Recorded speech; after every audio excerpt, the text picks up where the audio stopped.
Well, a great good morning to you. Good morning.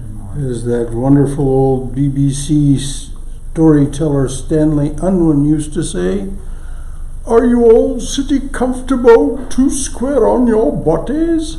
Very well then, I'll begin." I just love that man.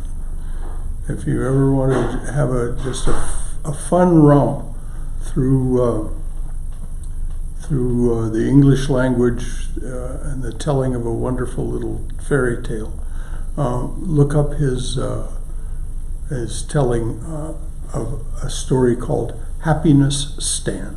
Happiness Stan. You can find it online. Of course, we start with some announcements. Holy Mother's Helping Hands, that program is still ongoing. We've given away most of the clothes that you already offered to the homeless. The rest of them will be given away on Monday. This food has been a little slow in coming in. So if you choose to offer some food or some cash for the Atlanta Community Food Bank, that would be welcome as part of Holy Mother's Helping Hands. And of course, the program goes on through all of February and all of March, so that we continue to provide some assistance to the homeless and disadvantaged. That's Holy Mother's Helping Hands. Next Saturday, February the 8th, at 9 o'clock in the morning, the Chandi hymns will be recited in English, as they always are, on Seva Saturday. That's 9 a.m., 9 to about 9:30 to 9:40, somewhere, depending on how rapidly they're said. And then at 10 a.m., Seva Saturday will start. It's the second Saturday of the month. And so Seva Saturday runs from 10 a.m. to 2 p.m. Of course, you do not have to stay for all of that time. That's not expected. Just come as you can, stay as long as you like, as is practical for you.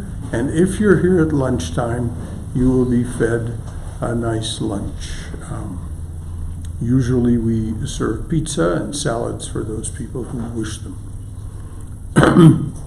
Sunday, February the 9th, I'm very pleased to announce that we will have a guest speaker, Raj Chawla. Raj will speak to us on the fruits of spiritual practice. Raj, many of you know Raj. He's a longtime member of our congregation, and he will speak about how he came to Vedanta, his relationship with Swami Yogeshananda, and how his spiritual practice over many years helped him during a recent serious health crisis. So please come next Sunday and hear Raj Chawla tell us that story. We recently heard Nina Gazetta tell us a story about her spiritual experience through this place and beyond, and people appreciated it very much. I'm sure you'll have the same response to Raj's talk. As you know, this is the month that Swami Nirakaranandaji is coming. He is an assistant minister over in St. Louis. He will arrive on Friday the 14th, Friday, February 14th, and we'll have a reception and potluck supper for him that evening, starting at 7:30. After Arati, we'll go into the monastery, and by that time, the monastery should be sufficiently restored. The monastery kitchen should be sufficiently restored to where we'll be able to at least hold a potluck supper. The Swami is coming to do a retreat for us on the weekend of February 15th and February 16th. It's the full weekend retreat with Swami Nirakaranandaji. On Friday, on February the 15th, Saturday, starting at 10 a.m., he will start a retreat on how to deepen your spiritual life. How to deepen your spiritual life.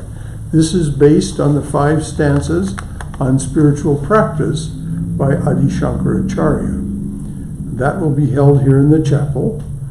The schedule is like this. The morning session runs from 10 a.m. to 12:30 p.m.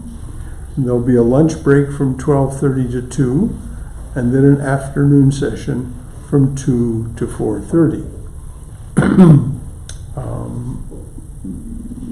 We'll ask you to either share what people offer for lunch, or if that's not congenial to you, to bring your own bag lunch. We're not going to specifically feed you lunch, but people have been bringing lunch for these retreats, bringing food for these retreats, so there'll probably be something for you if you don't bring something for yourself. And if you bring something to share, that will be welcome. On Sunday, February the 16th, the Swami will be in this chair, of course, from 11 a.m. to noon. Swami Nirakaranandaji will speak on the life and achievements of Adi Shankaracharya. And for those of you who don't know that story, it's quite a remarkable one, the life and achievements of Adi Shankaracharya, who lived until only age 32 and accomplished so much, it's beyond belief. So, are there any announcements that might have been made that were forgotten, or neglected, or otherwise skipped? Okay. We'll start with our usual and very beautiful opening chant, as translated for us by Swami Yogeshananda. Om Sahana Bhavatu Sahano Bhunaktu Saha Viryam Karavavahai Tejasvinavaditamastu Ma Vidvishavahai. Om Shanti Shanti Shanti. May the Divine Being look over us lovingly as a mother and father. May the Divine Being support and nourish us as a mother and father. May we have the strength and skill to study together the art of spirituality. May no misunderstandings arise amongst us. Om, peace, peace, peace be unto us and to all beings everywhere. Well, once again, welcome. It's so good to see you here this morning on this bright and beautiful winter day. It doesn't quite seem like it if you step outside. Nevertheless, we'll enjoy ourselves in here for the time being. As you probably know, if you follow along on our website or the newsletter, February is a month for the study of Jnana Yoga, otherwise known as Advaita Vedanta. As a Jnana yogi, you practice discrimination, reason, detachment, and satyagraha, which means insistence on truth. A very powerful concept, insistence on the truth, that the divine presence is the only reality. And that all else is somewhat dreamlike and insubstantial in comparison. This is one of the foundational principles of Advaita Vedanta or Jnana. The goal of Jnana Yoga is freedom from limitation, all limitation. Being a human being is a limitation. So moksha, or this liberation, is freedom from having to take rebirth, freedom from transmigration, and all other limitation. Our teachers say that all miseries in life are caused by seeing inaccurately. An earnest and persistent jnani may break through this misapprehension. Notice the word, misapprehension. It's not that the reality isn't there. We're simply misapprehending it. We're seeing it inaccurately. The classical example, of course, is the snake on the rope. It isn't that there's nothing there, there is a rope there. There is a reality, but we misapprehend it as a rope and so react accordingly. So an earnest and persistent jnani may break through this misapprehension, Maya, and see only the divine presence everywhere, in everything and everyone. This is what we're going to be talking about this morning, of course. And we're going to be talking about it in the context of a poem by Hafiz. Hafiz was a Sufi mystic, very, very well regarded even in his own time, and as his fame has spread and become international since. This poem that we will, of his, that we will study this morning is called Perfect Equanimity. Perfect Equanimity. I will read the poem to you, and then we will go on to explore it and how it connects with the teachings of Sri Krishna, Sri Ramakrishna, Swami Vivekananda, and Swami Yatishwarananda.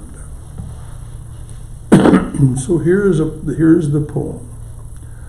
Look how a mirror will reflect with perfect equanimity all actions before it.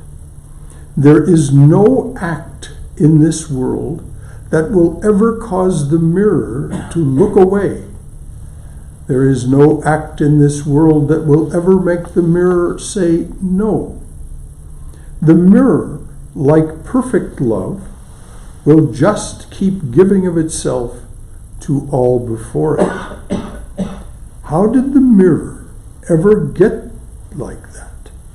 How did the mirror ever get like that? So polite, so grand, so compassionate. It watched God. Yes, the mirror remembers the beloved looking into itself as the beloved shaped the heart's existence and the mirror's soul.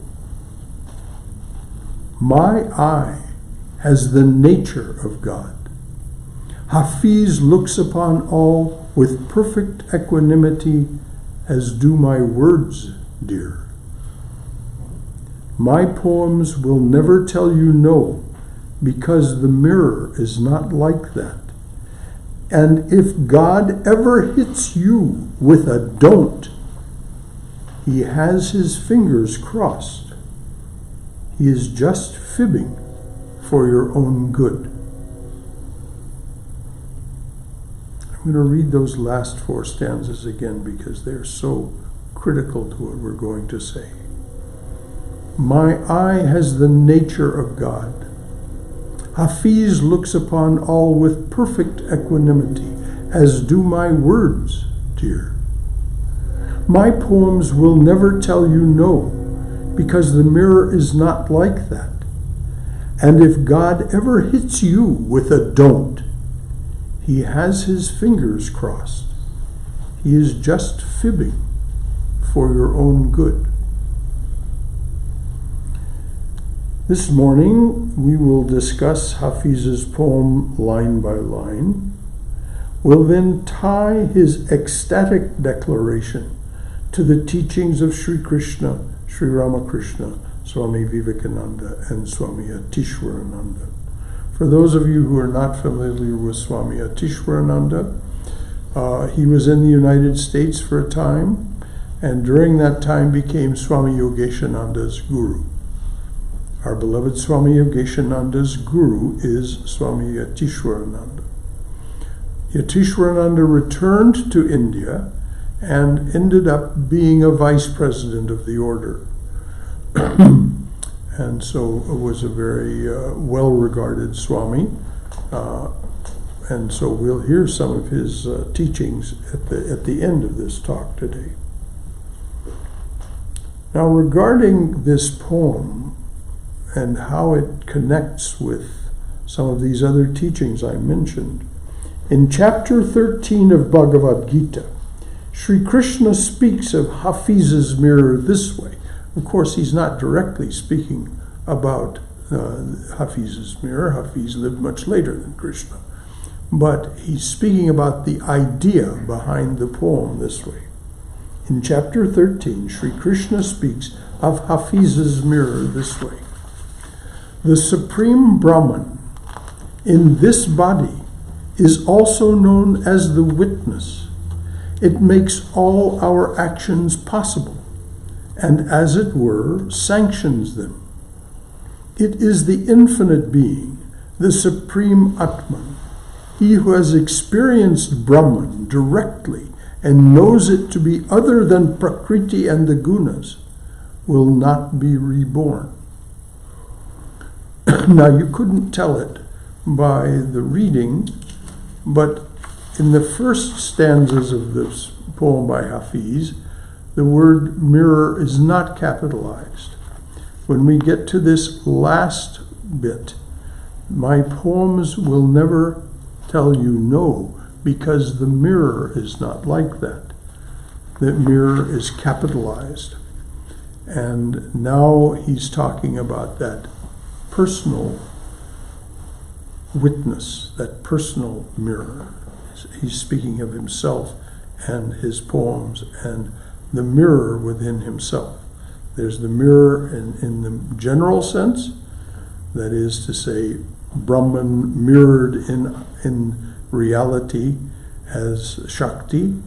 Brahman still is the unmanifest. Brahman active in waves, in motion, is Shakti, the manifest. He who has experienced Brahman directly and knows it to be other than Prakriti and the Gunas will not be reborn, no matter how he has lived his life. Hafiz's poem encompasses all of what Krishna says here and speaks of it from the perspective of what Sri Ramakrishna called Vijnana, special knowledge. Vijnana translates to special knowledge. The Master said, this state of awareness is beyond and above both jnana and bhakti. It combines them both, seeing only unity and perfection in all the glory of God's creation. Everything is filled with consciousness, is actually made, Sri Ramakrishna says, is actually made of consciousness. This is Brahman appearing to us as Shakti, as Mother, as the Creator. Prakriti and the Gunas, understand, Prakriti and the Gunas are her tools.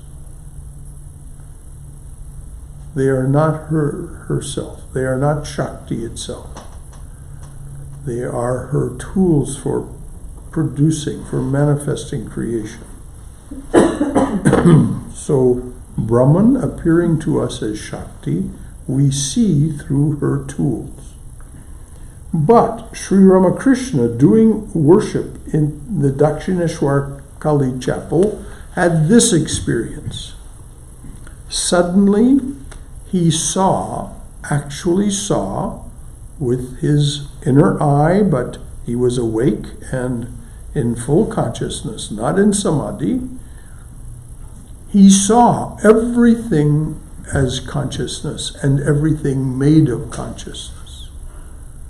The worship vessels, the image that he was worshiping, the cat that was in the shrine with him, the door sill, everything. He mentions these things in the Gospel, is mentioned in more detail in the Great Master or the Divine Play. In that state of awareness, he fed the food that was to be offered to the deity, to the cat, because he saw no difference between the deity and the cat. It was all consciousness. And he took a flower that was to be offered to the deity and put it on his own head. So this is the state of awareness from which Hafiz is speaking. So we'll go through the poem now and discuss the lines that Hafiz wrote in this ecstatic declaration of the highest truth of Vijnana. That's how it's seen.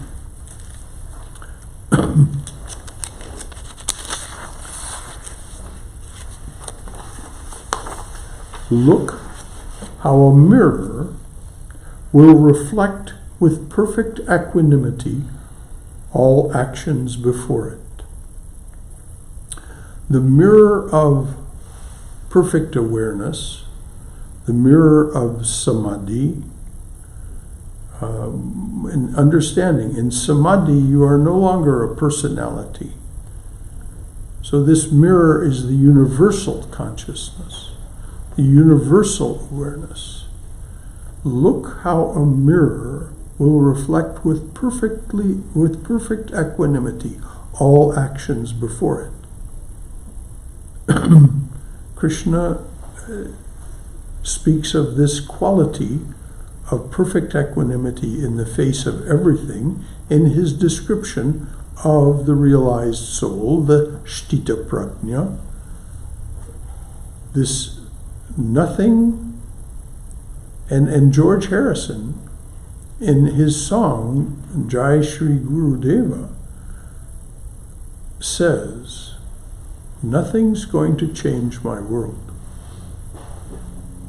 This is something, you find it in the reflections of art, you find it in the reflections of the teachers.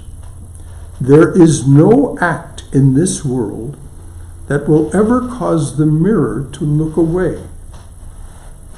There is no act in this world that will ever make the mirror say no. Now, for us, in our ordinary frame of consciousness, this seems almost impossible. Very few can say, I like the world just as it is. Only those that are coming from that place of this high state of consciousness that allows you to see that this is all consciousness taking its various forms, arising and passing away.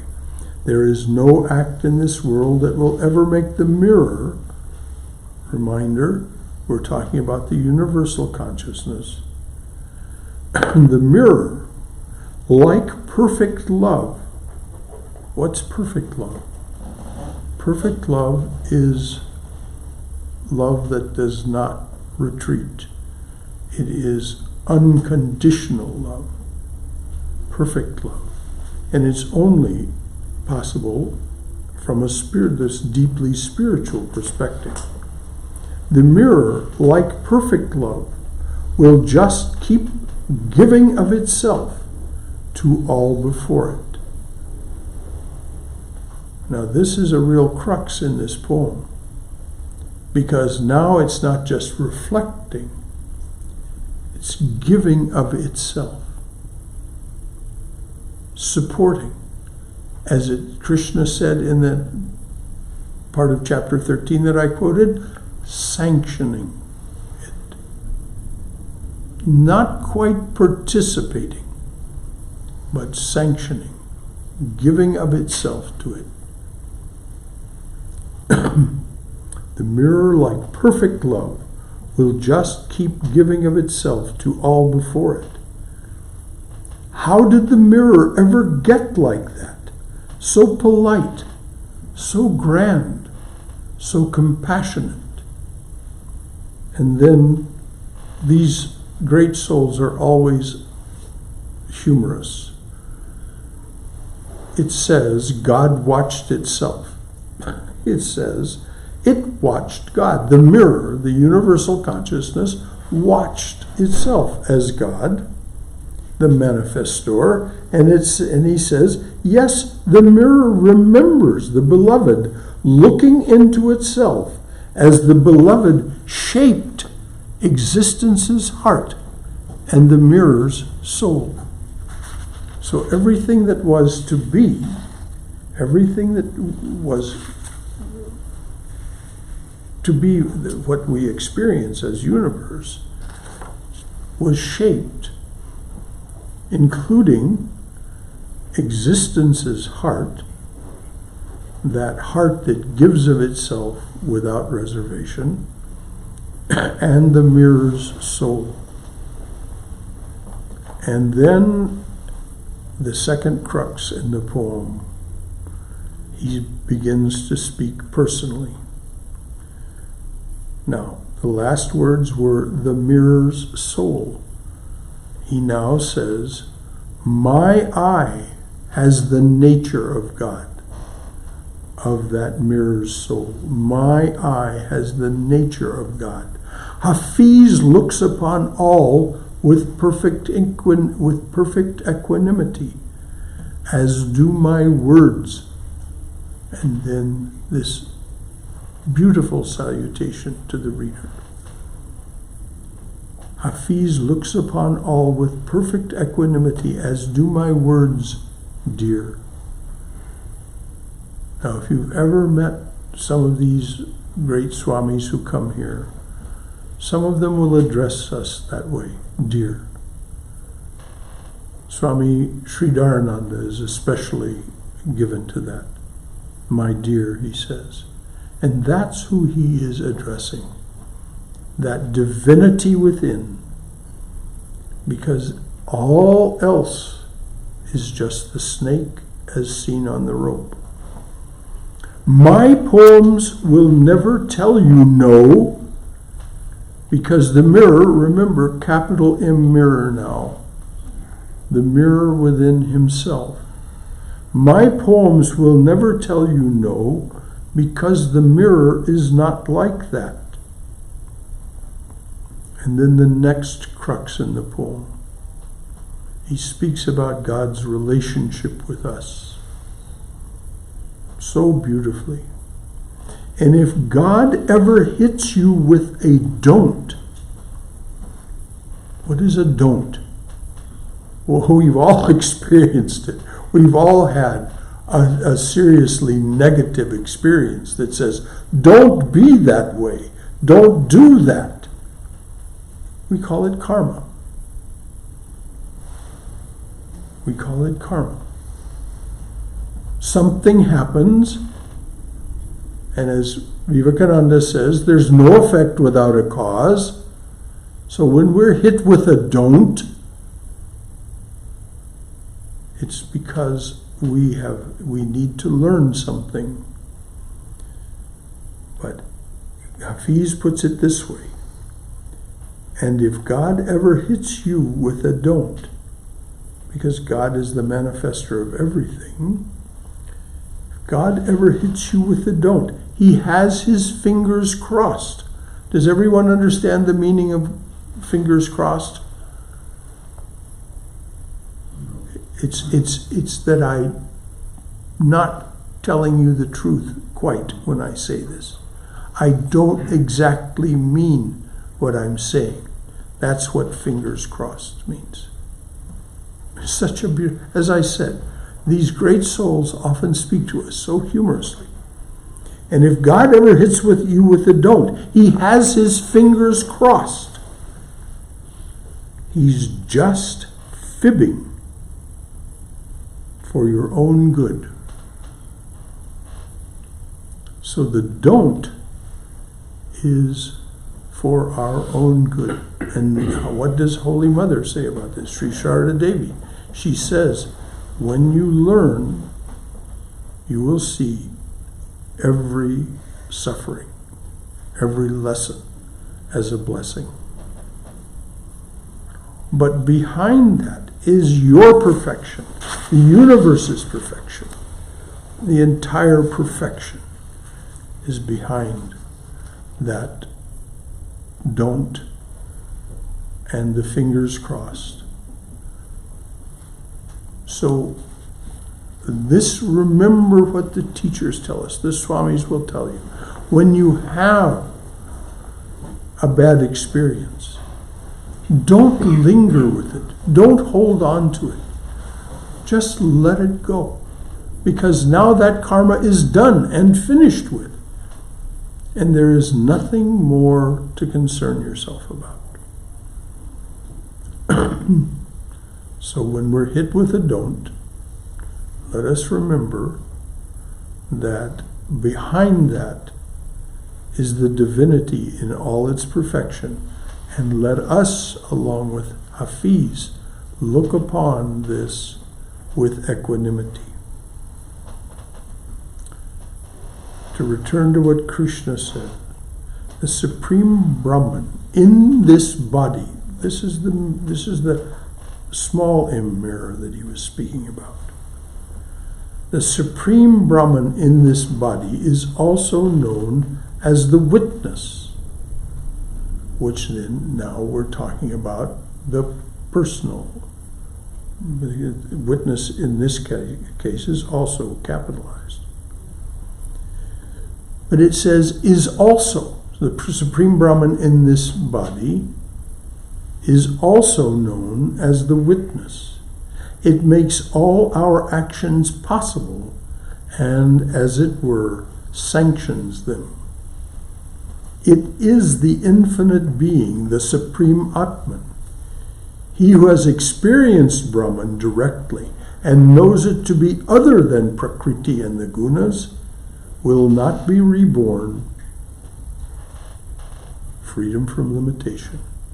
Will not be reborn no matter how he has lived his life. Hafiz's poem encompasses all of what Krishna says here and speaks of it from the perspective of vijnana, special knowledge.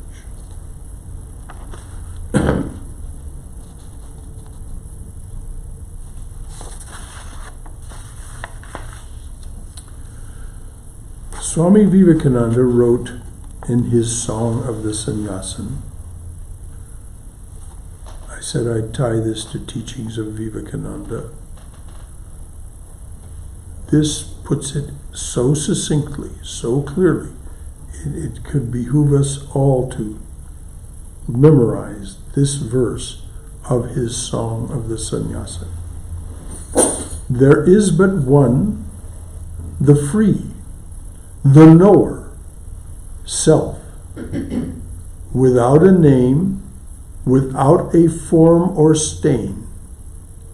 In him is Maya, dreaming all this dream, the witness. He appears, the witness. He appears as nature, soul, that which is reflected in the mirror that the witness is experiencing.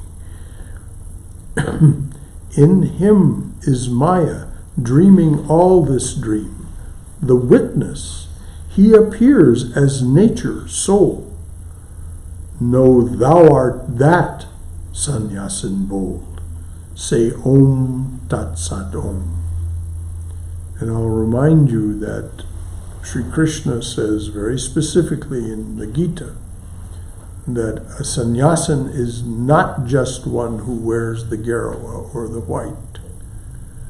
It is anyone, any human being who is sincerely following a spiritual path.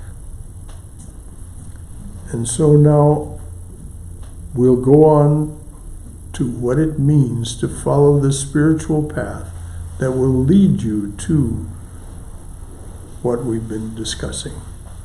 From your ability to say, I am that, as a sannyasin bold, and say Om Tat Sat Om. What does Om Tat Sat Om mean? Om is indefinable. It is the inexpressible, formless, unmanifested being, Brahman. But Tat Sat means that's the truth. Say Om, that's the truth. Om. Om Tat Sat Om. You can attain to this realization and state of being through practice of meditation. Swami Yatishwarananda, a vice president of the Ramakrishna order and Swami Yogeshananda's guru, said, now I'm going to read you a longish quote here. This is Swami Yatishwarananda, vice president of the order and Yogeshananda's teacher. The effect of meditation is inevitable. You are bound to get results if you practice japa with devotion, or even without it, for devotion will follow. Continue your practice regularly. You will find peace. Meditation in the primary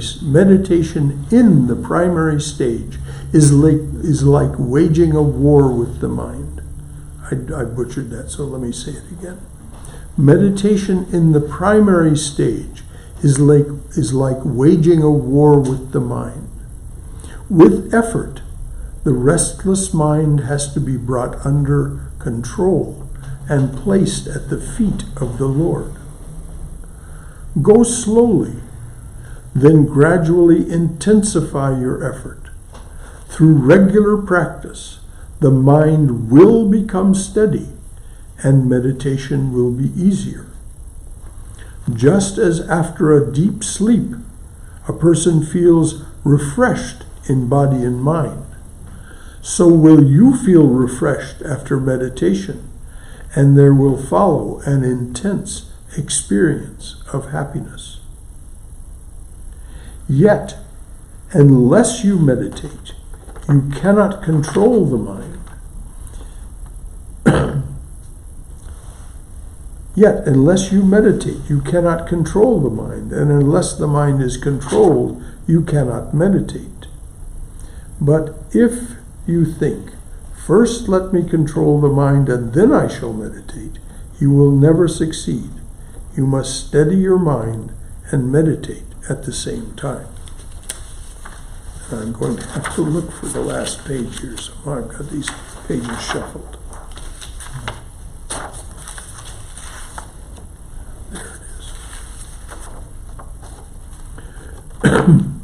So this continues Swami Yatishwarananda. If you wish to realize God, and that's not an imperative. There's nothing says you must. It's just the best use of human life according to our great teachers. If you wish to realize God, practice the spiritual disciplines with patience and perseverance. In due course, you will be enlightened. Now, I've told you again and again, these great teachers make these huge promises.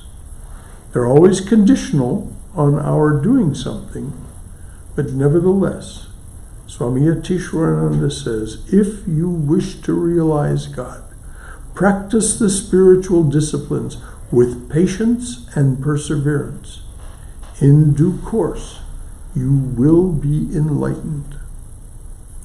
Then you too will be able to say, my eye has the nature of God. Like Hafiz, I look upon all with perfect equanimity, as do my words, dear.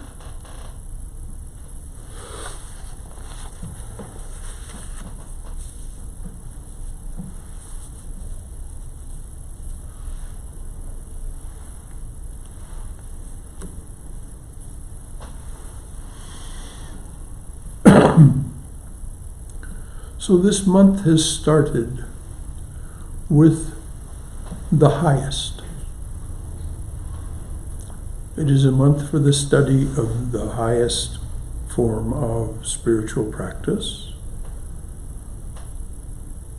And so it has been started with the highest form of that spiritual practice, which is that which leads to vijnana, that special knowledge that allows us to see, not just think it's so, but actually know it is so, that everything is consciousness and is made of consciousness, and allows us to look upon all with perfect equanimity. So now is the part of this time together that I relish so much, and that is when you have a chance to contribute what it is that is in your heart, in your mind, to this discussion. This is what it is meant. This is what it is meant by saying, studying together the art of spirituality. So what question, what comment do you have based on this or any other aspect of spiritual practice that you'd like to discuss? Yes. The don't and the no and the fibbing for your own good. You said that the don't, what is that? It's karma. And I was thinking, before you said karma, that don't or no, saying don't or no is imposing a limitation, which of course karma is the manifestation of specific limitations. Yes. But the fibbing, I was thinking about like a little kid, you know, a little toddler who's starting to run toward the street. You're outside and you go, no, don't. And it's like, sort of in the context of the poem, it's like God may see you about to do something that's just going to end your life or something. And it's an illusion, but if God doesn't say don't, then you won't get the chance to learn that. Exactly. So just those were my thoughts. Beautiful, beautiful. And of course, the effect of the don't coming is the result of your doing an action. It is that karma.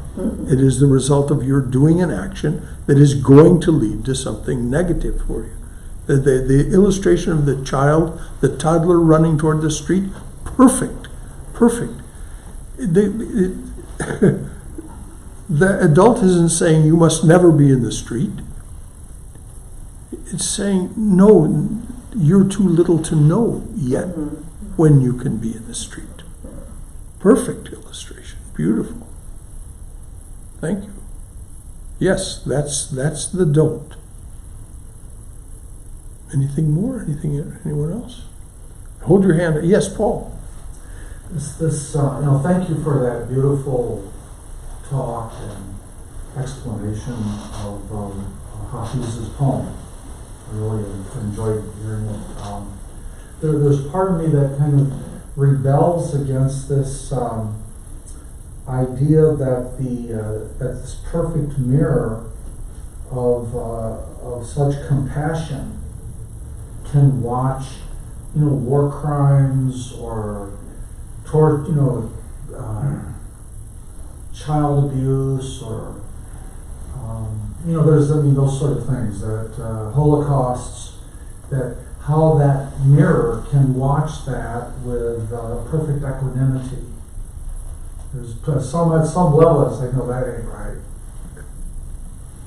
We can both watch with perfect equanimity, knowing that this is arising and passing away, and react as a human being to say, this cannot stand. So the fact that we as human beings living together restrain this kind of bad behavior and work to restrain this kind of terrible behavior does not contradict this. But to say that God can look upon, I encourage you to buy a book called Love Poems from God, in which 12 different fully realized saints all explain their relationship with the divine. And there is a poem by Saint Catherine of Siena that directly addresses what you're saying. I don't have it by heart, unfortunately. I can't quote it to you, but it explains how God looks with perfect equanimity on this kind of miscreancy. At the same time, saying don't, with fingers crossed. So, and I think that Cindy came up with a perfect explanation of why the fingers are crossed. But there is no contradiction between the highest that we are able to achieve through spiritual practice and the daily life we lead as human beings. That's one of the things that Hafiz's poem addresses by talking about this, the fact that there will be don'ts. So very good point. You know,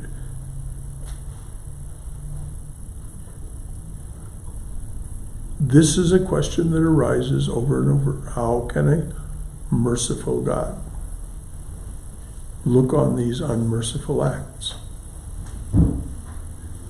I encourage you to explore the thoughts of those who speak from the highest, and that's what I say is in this poem, Love Poems, from this book, Love Poems from God, from which this poem was taken, by the way.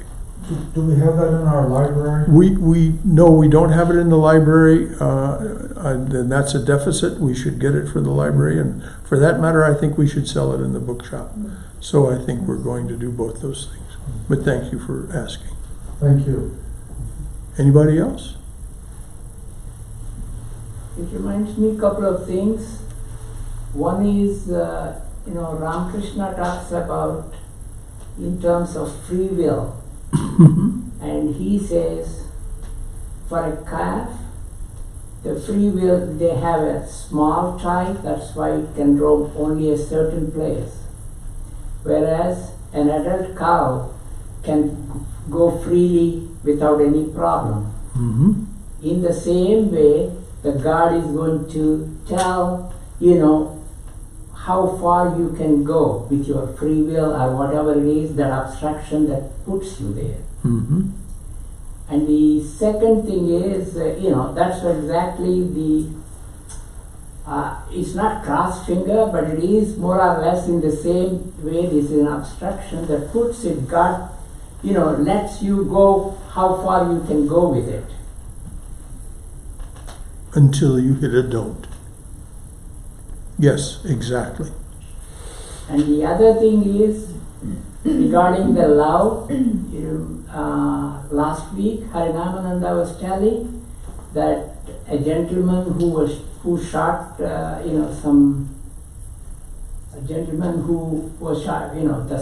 he shot his son, Mm-hmm. and at the end he adopted that, He adopted the shooter, yes. Exactly. So Mm-hmm. that is the love what we needed to understand, instead of, thinking about how come God is allowing this happen. Yes, it is best for us to be loving and accepting rather than adversarial. Why? Because when we're loving and accepting, our mind is calm. When our mind is adversarial, we're impaired from seeing the truth by the agitation of our minds. The agitation of the mind is to be found. We need to find ways to have the mind be calm, because in a calm mind arises the truth.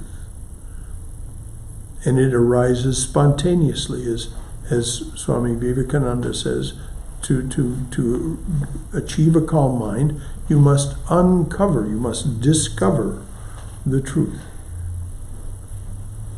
And so it's like the Swami was saying, you can't wait until I have a calm mind to meditate. We have to meditate and then get a calm mind. Yes, in the corner. Didn't you have your hand up? Oh, I'm sorry. I misread it. Somebody in the back? Oh, here, Lori. And then somebody in the back. A very minor comment. You mentioned George Harrison. Yeah. Mm-hmm. And I think you meant John Lennon. That's a Lennon-McCartney song. Is that a Across the Lennon-McCartney Universe, song? yeah. Or his John Lennon's song. Jai Guru Deva. That's Across the Universe. Om. It's attributed to Lennon-McCartney. Yeah. But yes, right. So yeah, That's not Harrison's song? no. Oh, I'll be darned. I know, right? Well, You would think it was. I've heard him sing it. Or I think I have. Thank you.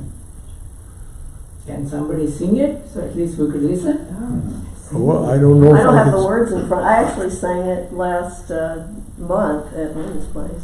Yeah, I tell you what. Next week, next week Raj is speaking. At some point, I tell you what. I'll ask Nirakarnanda to sing it. Does he sing it? Oh, he'll learn it. I'll sing it. I'll sing. He will. I'm sure he will. I'm sure Nirakarnanda would be delighted to learn and sing that song. Paul, just in 1 minute. There's somebody else over here. Just pertinent to this item here, not to take him out of line, but I do have the song Across the Universe, and I can play it after his question, or if you'd like to not play it at all. Okay, well, go ahead, Mike. Just talking about the gentleman who was asking about the meditation, you were talking about the Swamiji was telling about the meditation, and he talks about the patience and perseverance, and so I thought maybe that would be, he meant by the perseverance is to left out maybe a little bit about the purity. These 3 P's somewhere I read. Well, with the purity comes from the practice of patience and perseverance. That's what the Swami said. That's right. He didn't say That's purity, what I he was- said devotion, but it's the same thing. Even if you don't start with devotion, if you persist, even if you are not doing it with devotion, if you're just doing it, so to speak, mechanically, he says devotion will follow. That's what I thought. I was just Yeah, absolutely. But purity is where it comes from. As Vivekananda said, if all of the scriptures of the world were lost, and only Jesus' saying, "Blessed are the pure in heart, for they shall see God," everything could be restarted from there. So yes, it is the purity that. But we don't have to be pure in the beginning. We don't have to say I have to be pure before I can start. No. If we read Patanjali, we start with the yamas and niyamas, but we start practicing them, but then we continue with the rest of the 8 limbs, and so then the yamas and niyamas. It's a feedback loop. It really is spiritual practice is a perfect feedback loop. It's so well described by Jill Bolte Taylor in her book, My Stroke of Insight. She calls it a neural loop, and it's so perfectly described. So Paul, can you play that song for us loud enough to where we can hear it?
what the Beatles learned from Maharishi Mahesh Yogi and brought to the world through their beautiful songs transformed the lives of many. So it's really glorious. Thank you, Paul. But we were almost the 8 millionth person to play that, by the way.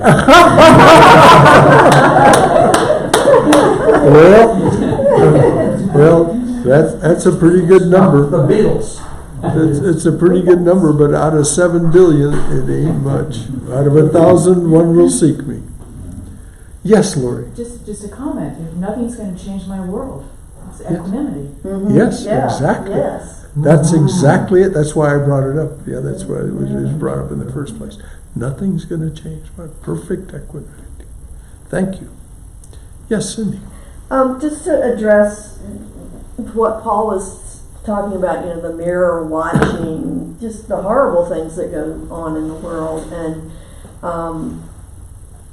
in your explanation, and it's hard to explain, of course, but I thought of the people at the church in Charleston, South Carolina, and I mean it was people were just slaughtered by a crazy domestic terrorist, but those people forgave that.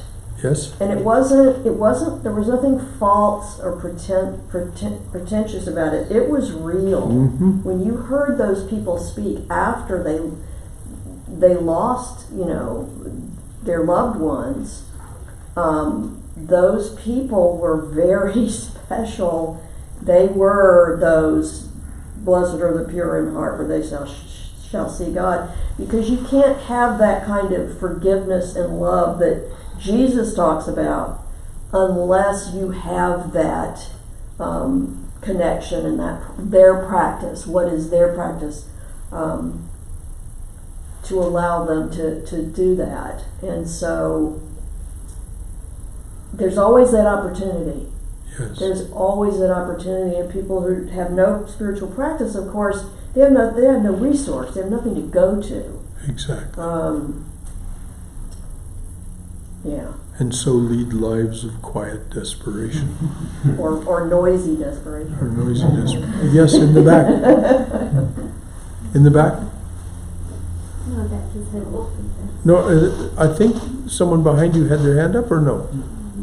No? I'm seeing things. Yes, Raj. Yeah. She had her hand up. Oh, okay. Well, first her and then Raj. Yeah.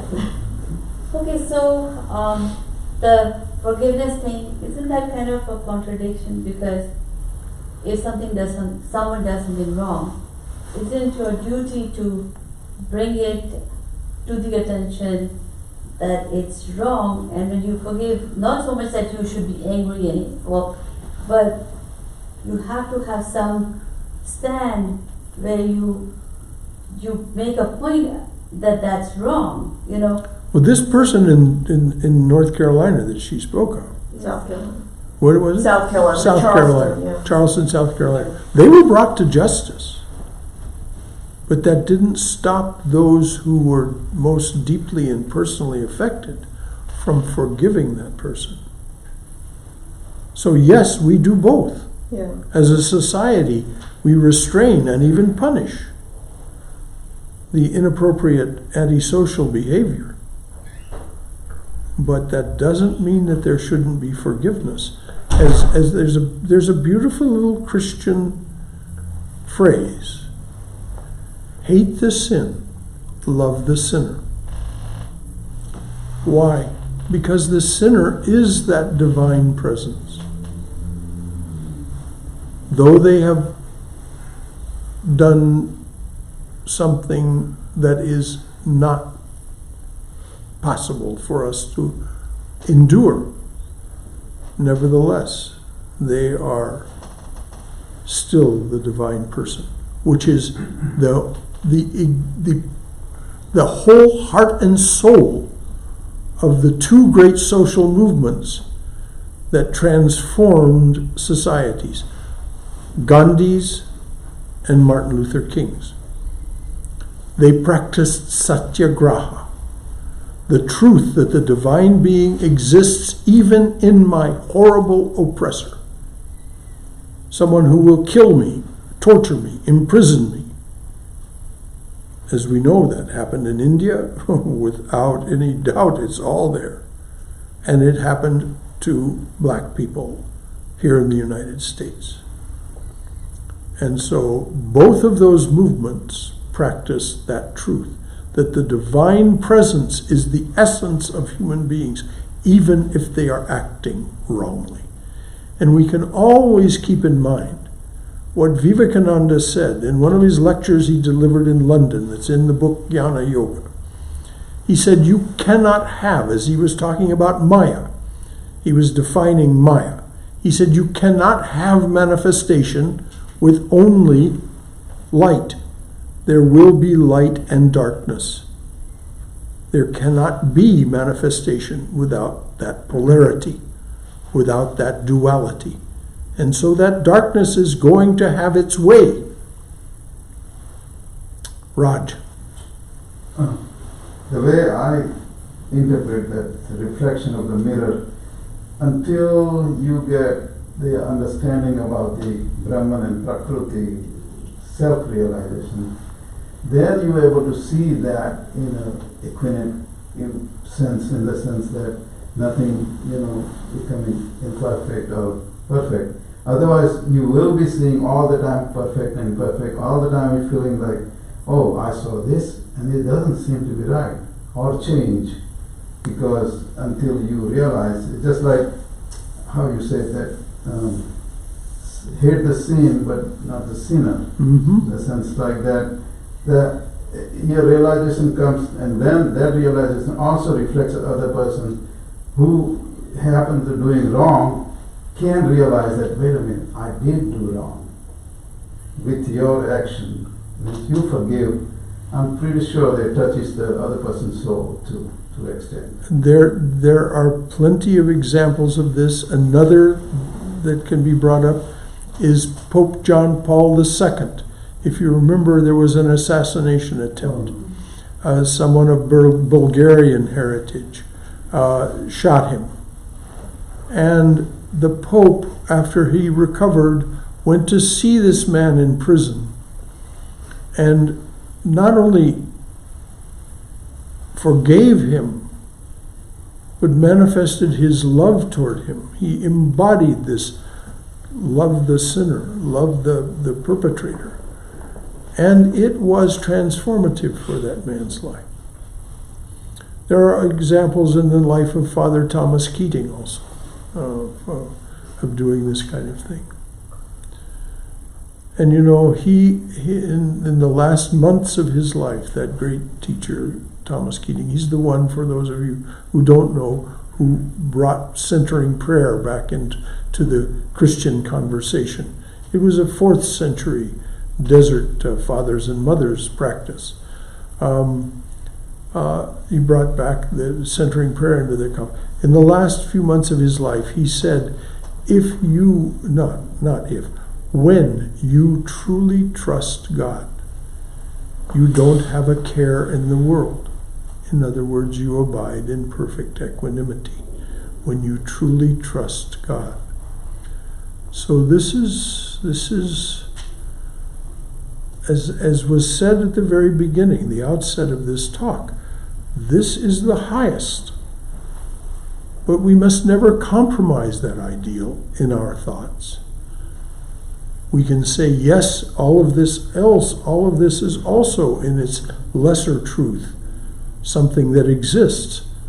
But this perfect equanimity and this truth that Swami Vivekananda said in his Song of the Sannyasa,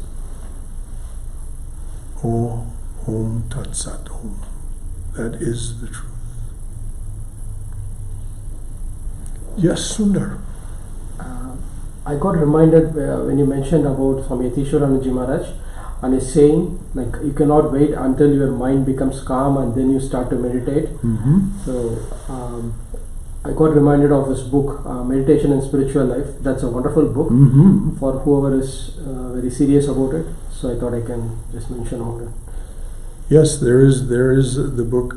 There are a couple of books that Meditation and Spiritual Life, which is a collection of from the Ramakrishna Order Swamis, as I recall. Yes. Yeah, written by Swami Tisharanji Maharaj. Yeah. But there's also a book by Swami Chittarananda, a very approachable book called Meditation and Its Methods. So you can access any of those, or you can talk to any of the Swamis when they come. Nirakarnanda ji has been in the life for many years now.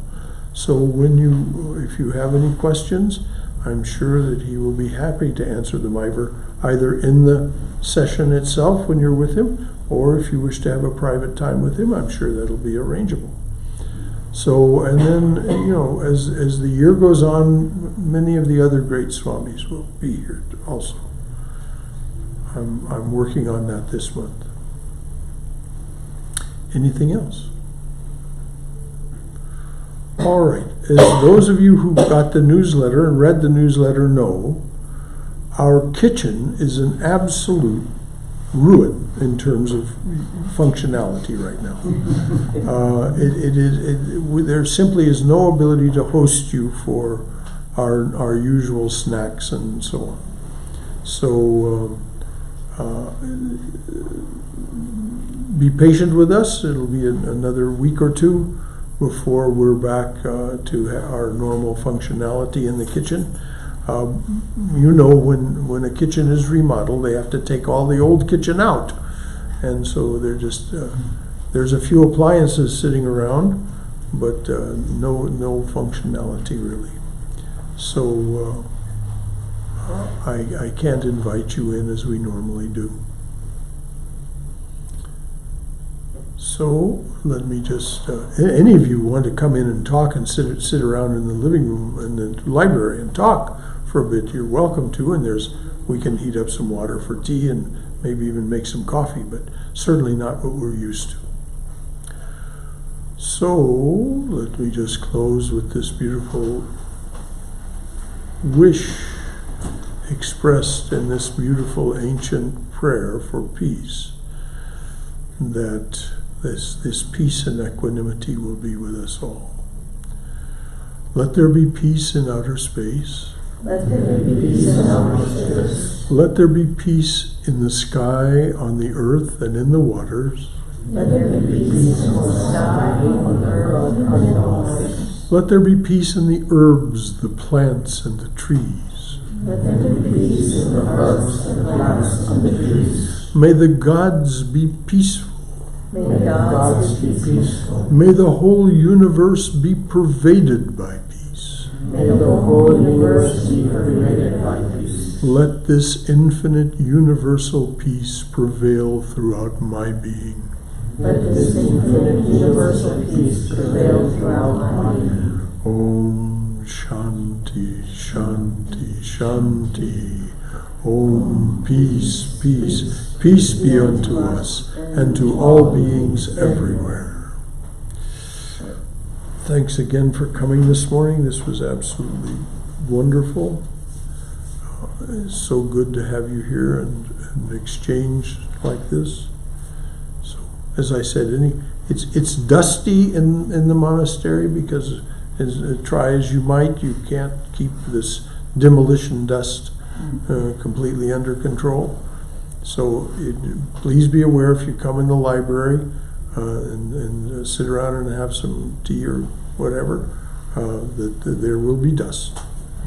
I mean, it's on the furniture, it's in the air. Jai Ma.